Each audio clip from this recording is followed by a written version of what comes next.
Well, it doesn't really matter, does it? It doesn't matter whether the Home Secretary is Priti Patel or Suella Braverman. It doesn't really matter whether Boris Johnson is the Prime Minister or indeed Rishi Sunak.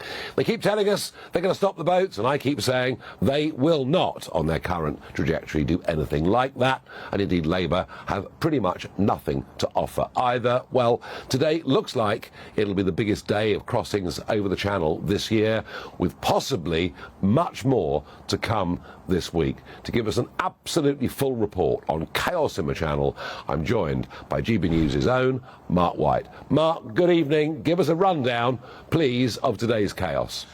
Well, that chaos, as you describe it, Nigel, began very early this morning at 2:30 with a border force catamaran going into Dover Harbour with the first group of migrants that had been picked up from a Channel boat in the middle of the Channel. And now, as I speak to you, we are talking about 16 small boats that have come across the English Channel today. We don't know how many have tried and failed. That often happens. They don't make it to that 12-mile mark into UK waters, some of them.